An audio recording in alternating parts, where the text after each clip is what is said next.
Ay mga tao, susundo ako ngayon sa misis ko, school. At kami didiretso ngayon sa SNR para mamili ng konting grocery. Schedule kami ngayon para bumili ng 10 panlaba. Kasi nga, makabili lang namin ng bagong washing, tatry sana namin. Ngayon, ang goal natin, makabili ng 10 panlaba na pambabae. Sabi kasi ng mga matatanda sa amin, ng mga mister din, para daw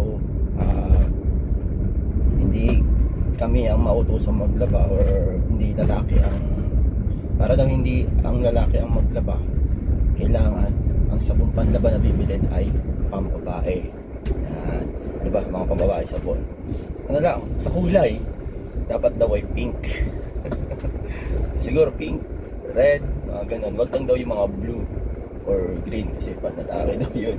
Kaya ayun, pilitin natin na pambabae mapili. Tapos kung pambabae mapili natin sabon, ay di tingnan natin kung totoo ba yung sinasabi nila. Pero feeling ko hindi totoo.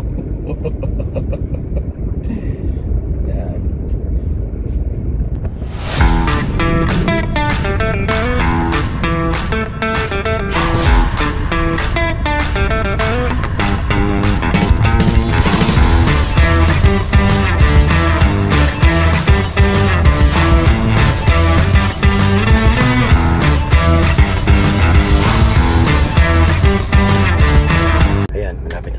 Malapit na tayo sa gate ng school.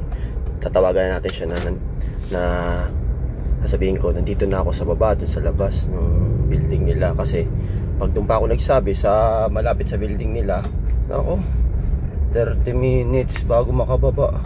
Kaya ang diskarte ko, malayo pa lang sa school, tinatawagan ko na, sasabihin ko nandun na ako sa baba, para pagdating ko hindi pang abot lang. Wais to.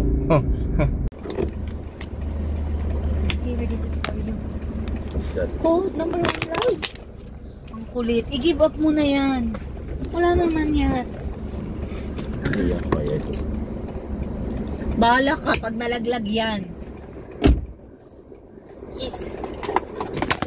Diba? Ang kulit mo kasi.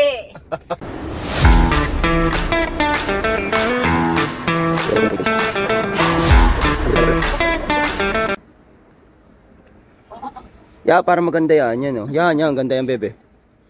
Yan na.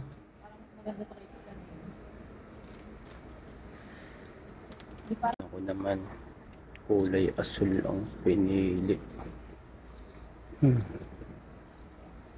Parang wala tayong laban dun, ah.